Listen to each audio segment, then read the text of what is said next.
A lo largo del Nilo y en la superficie de todo el país existen ahora mismo, procedentes de exhumaciones anuales y aún diarias, reliquias siempre frescas que elocuentemente narran su propia historia. Y, sin embargo, no es así. El mismo sabio filólogo de Oxford confiesa la verdad diciendo: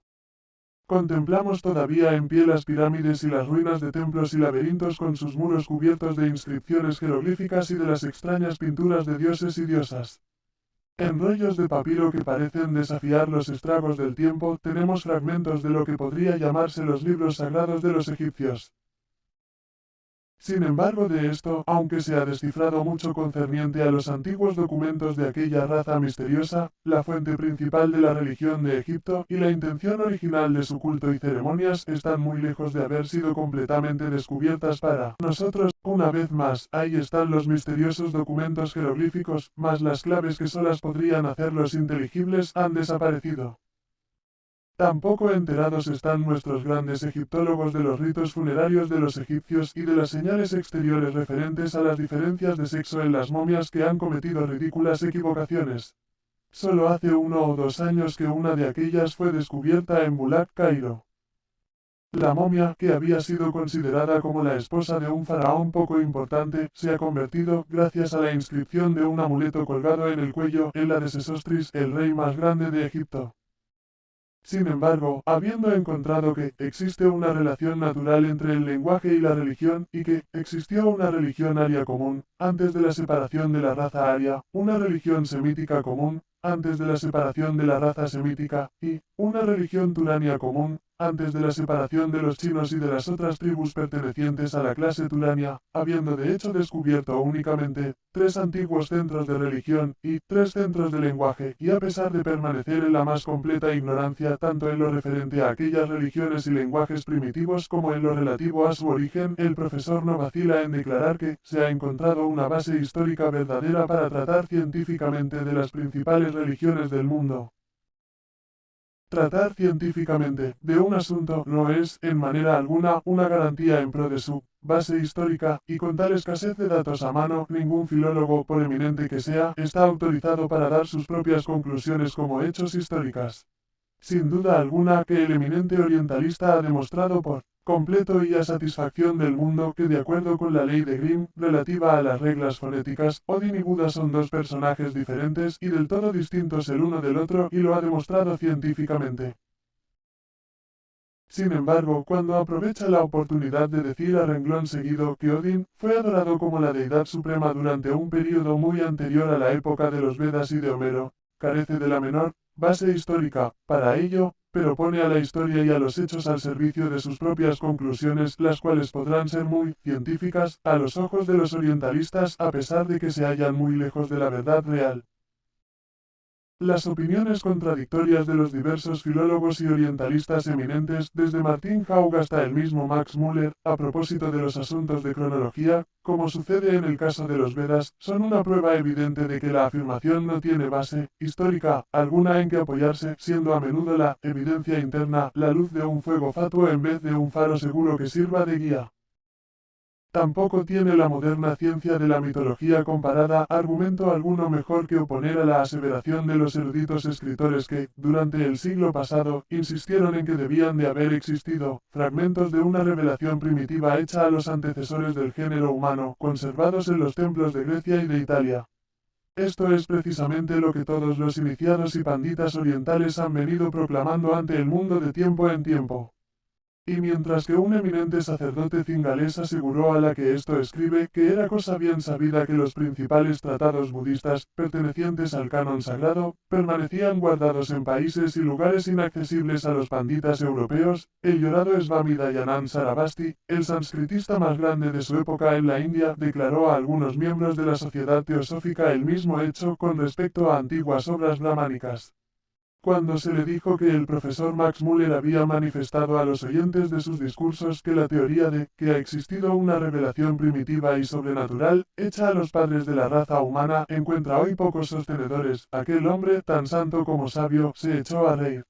Su contestación fue significativa, sin misterio. Mox Moyer, así pronunciaba el nombre, fuera un brahman y viniese conmigo, podría llevarle a una caverna gupta, una cripta secreta cerca de Oke-Emad, en los Himalayas, en donde pronto encontraría que lo que ha cruzado el Kalapani, las negras aguas del océano desde la India a Europa, eran solo fragmentos de copias desechadas de algunos paisajes tomados de nuestros libros sagrados. Ha existido una revelación primitiva, se conserva todavía, y no se perderá para el mundo, sino que reaparecerá, aunque, por supuesto, los Emlechas tendrán que aguardar. Habiéndosele interrogado acerca de este punto, no quiso decir más. Esto ocurría en Meerut en 1880. Sin duda fue cruel la burla hecha en Calcuta el siglo pasado por los brahmanes al coronel Wilford y a Sir William Jones. Pero fue bien merecida y nadie en este asunto se hizo acreedor a censuras más que los misioneros y el mismo coronel Wilford. Los primeros, según testimonio del mismo Sir William Jones, fueron tan insensatos que llegaron a sostener que, los indos, aun ahora, eran casi cristianos, porque su Brahma, Vishnu y Maheza no eran otra cosa más que la Trinidad cristiana. Fue una buena lección, hizo a los sabios orientalistas doblemente cautos, pero quizás ha dado lugar también a que algunos de ellos se hayan vuelto en exceso suspicaces, y ha sido causa, por reacción, de que el péndulo de las conclusiones precedentes oscilase de modo exagerado en el sentido opuesto. Porque, aquella primera provisión del mercado brahmánico, ofrecida a la demanda del coronel Wilford, ha producido ahora en los orientalistas la necesidad evidente y el deseo de declarar a casi todos los manuscritos sánscritos arcaicos tan modernos que justificasen plenamente a los misioneros al aprovecharse de la oportunidad. Que así lo hacen, y hasta donde alcanzan sus facultades mentales, pruébanlo las absurdas tentativas llevadas a cabo últimamente, para demostrar que toda la narración puránica acerca de Krishna era un plagio de la Biblia hecho por los brahmanes.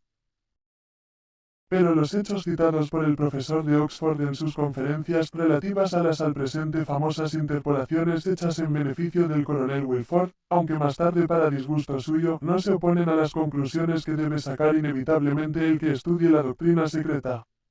Porque, si los resultados demuestran que ni el Nuevo ni aun el Antiguo Testamento han tomado cosa alguna de la religión más antigua de brahmanes y budistas, no se sigue de aquí que los judíos no hayan tomado cuanto sabían de los anales caldeos que fueron mutilados más tarde por Eusebio.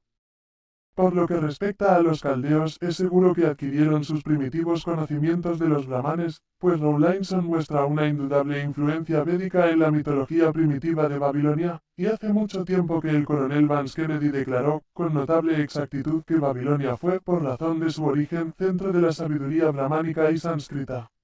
Pero todas estas pruebas deben perder su valor en presencia de la última teoría del profesor Max Muller.